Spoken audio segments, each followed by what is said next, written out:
Senator Alan Cayetano is recognized. Mr. President, on that Minority point, Leader is recognized. may I know, Mr. President, will that be the new rule? Because under the present rule, kung sino may jurisdiction, siya yung magde-decide. So for example, siya ay incarcerated under RTC. So magpapaalam tayo sa RTC kung pwede nating hiramin. So nagpaalam sila sa atin kung pwede natin nila hiramin yung witness. Kasi insulto po sa atin yung sabihin may mangyayari sa kanya dito. Unang-una po, 24 tayo na lahat independent. Sinabi na rin po ng Senate President na ginagalang natin na independent ang Senate. Never naman po nagkaroon ng problema dito. ZTE, Pangulo pa. I remember dito, munti kaming maghablutan if Senator Lacson remembers with former Congressman Andaya, with our other witnesses, with Secretary Neri. Di ba, parang may PSG pa atang pumasok, whatever, no? But we were able to handle it well and come to a conclusion. My point, Mr. President, is this. What if the reverse happens now? What if we borrow a witness from the House? Papaya, is that the new rule now? Na PNP custodial na? Or makikiusap tayo pabalik sa House? Because I don't think we should change rules without doing it either in caucus as a group. But I see the wisdom, Mr. President, of your immediate action. I'm not questioning your immediate action, Mr. President. I'm just asking, moving forward, shouldn't we keep the old rule na kung sino may custody, yun ang mag-keep nung custody niya, Mr. President? Yes, and that is the decision that the presiding officer made last night. Indeed, you are right. He is in our custody. Now, what we did yesterday was what we call parliamentary courtesy in accepting the proposal that he be not returned here, but still under the care of the Senate. Now, in the issue of, let's say, keeping it here, or the previous tradition that the Senate may cite in contempt anyone and keep him here. We have also placed a witness to Muntinlupa, if you will recall. Yes. We also even sent somebody to the Pasay City Jail. So I don't see any reason why we cannot commit this particular fellow to the PNP Custodial Center. But then again, I will leave it to the decision of the body. That was my decision last night. But if there is something that is a new decision that you would want, I will throw it to the body. Mr. President, I respect your decision. And I will tell you if I don't. I have always been honest and told you what I thought. No? And I do agree that certain decisions have to be made right away by the Senate President at that point. And you do not want a constitutional crisis or ayaw natin mag-agawan ng witness sa gitna ng... and perception is important. Kung nakipag-agawan po kayo o tayo kagabi, it would appear na baka may katotohanan yung sinabi about senators, kaya pinipilit natin dito. The problem is, meron din kasing perception tuloy that by not having him back here, baka nga totoong ini-influensya natin. But from my point of view, from my limited point of view at this point in time, when he was here, no one was talking to him from the Senate panel. But according to Senator Marcoleta, he got information that the witness was being asked to single out senators there. So only God knows if Senator Jinggoy is the good one or the better one. Only God knows the totality of accusations against Brother Joel. But what do I know? I know na si Brother Joel, 2016 pa lang, 2017, when I left the Senate to go to the DFA, speech na ng speech to tungkol sa flood control eh. Even President Duterte had a speech na ang problema ko DPWH. And never tinago ni President Duterte. Nandun yun po nasa Facebook, nasa TikTok na sinasabi niya baka may ghost project pa. 2022, to be fair to our new chairman of the committee on the Blue Ribbon Committee and the Senate President, you weren't here at that time, but I'm sure you monitored it.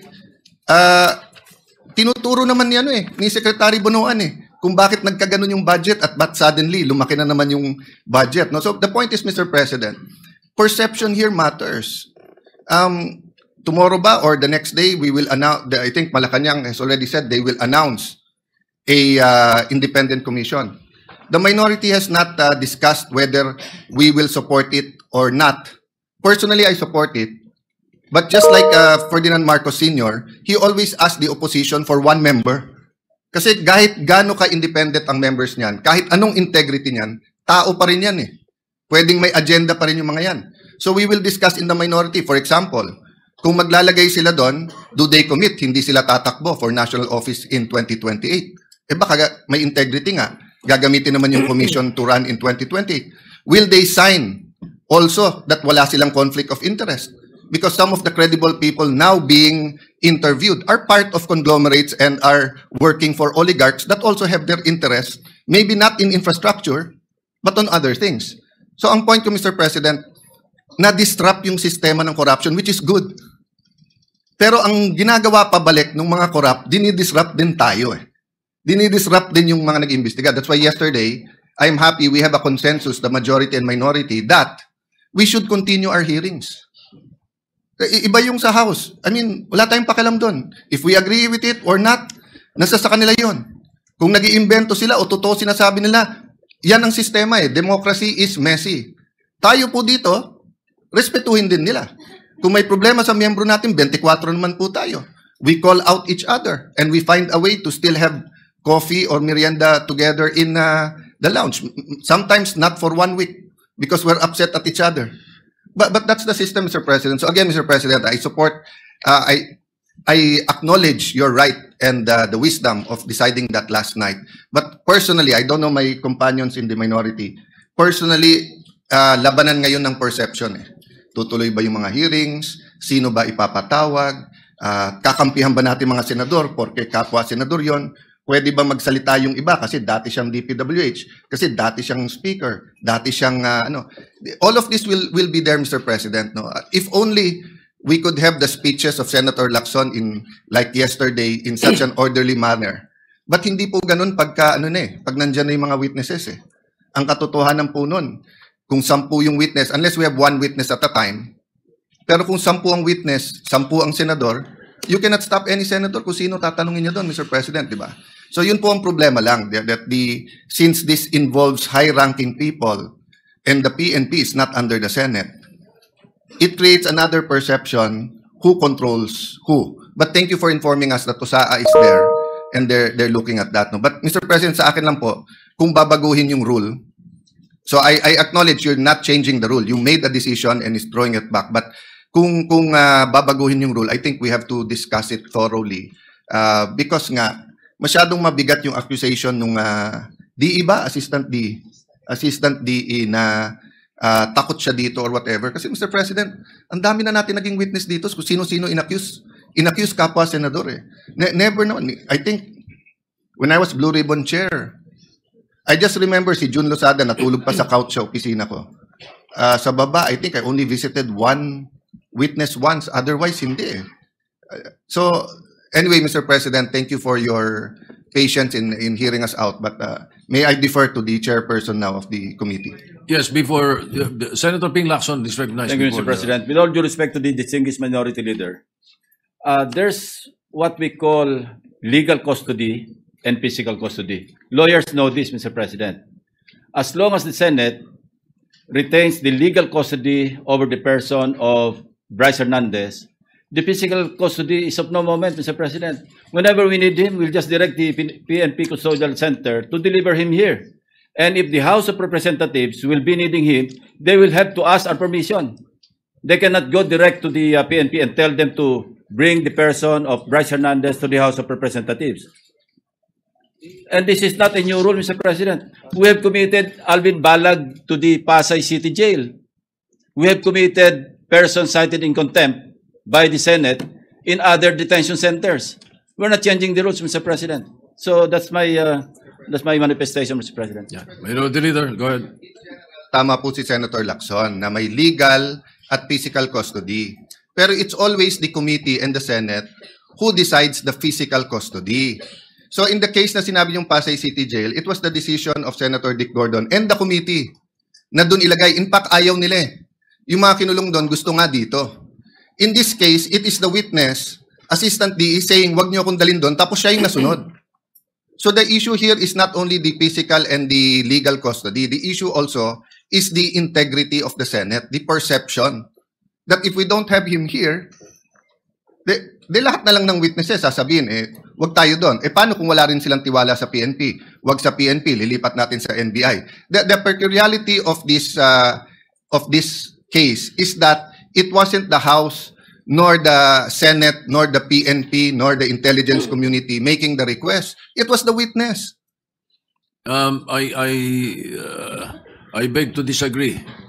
It was Speaker Martin Romualdez who was asking me. Yes, I Mr. did not President. talk to the witness. I did not hear him say. It was only Speaker Mr. President, Martin. it was live in the hearing. Bago siya magsalita, sinabi niya, pwede ba, mga congressman, wag niyo akong ibabalik sa Senate dahil may mga, hindi ako safe, may mga senador doon. Ang sabi ng congressman, magsalita ka muna. Meaning condition pa nila, magsalita ka, saka na. That's why I think, in fairness to the speaker, no? I don't think this is his personal I don't think he wishes. was also present. Yeah, in much the same yes, way yes. as I did not hear that. Let me clarify particular- that, Mr. President. I Yes. don't think it's his personal request. I think he was conveying it as speaker to this chamber in the same manner na pag may request kami sa House, either the majority leader or the Senate President will request it. But hindi naman po alam ng tao na ang request ay formal eh. And again, hindi ko na question yung kagabi. But all over the news and live, yun po ang lumalabas. Yung witness ang nagdidikta na wag niyo ako ibalik sa Senate. Ano ba experience niya dito? Ano ba ang ginawa natin sa kanya? Di ba? Wag siyang ibalik sa Senate for detention. Pero Yes. we will never allow that he not be brought here back when Agree, he Mr. needed. President, As a but matter of fact, if you move for for him to be returned here, we will return him right away. Agree, Mr. President. Ang problema kasi gives the impression na pag dito, mapre-pressure or may kakausap sa kanya eh. Yun yung impression ngayon eh. Which I think is unfair to all of us. I'd love for him to name senators here para ma-confront natin na siya.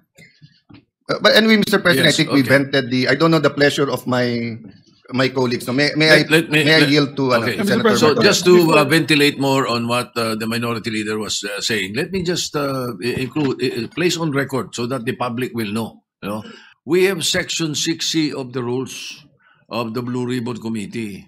It's very clear. It says a witness cited in contempt may be ordered to be detained in such place as may be designated by the committee alone or with the concurrence of the Senate President. Or either. Just on the rules. We've done this already in the past, and we have not deviated from the rules. But if our good colleagues would like to discuss this further, maybe in a caucus, after the speeches, we could have a caucus and discuss, Mr. President, if we want him back here or we would keep him in the PNP Custodial Center. Yes, So that we can continue with the debates. We'll continue with that. But before I recognize Senator De La Rosa or Senator Marcoleta, again, for the concern of the minority leader, the People's or the Independent Commission that is being created, we leave it up to the executive. That's their problem. But in the Senate, I have filed since August 16 the Independent People's Commission. Perhaps your concern can be addressed in our own bill. I hope very soon we will be conducting a hearing of the matter. Yeah, both, Mr. President, because if you remember, during the time of Ferdinand Marcos Sr., there were independent commissions. And the opposition, and we are the new opposition here, Yes. advocated that. But I am studying your bill, and I thank you for filing it, Mr. We President. can include that. We can include that. And this bill will be a lot better than the executive order because the executive order can be shut down by the Supreme Court. But especially Section 4 of the proposed executive order. But in Section 4 of the Independent People's Commission, we are practically addressing that already right there in the bill. All right. Thank you.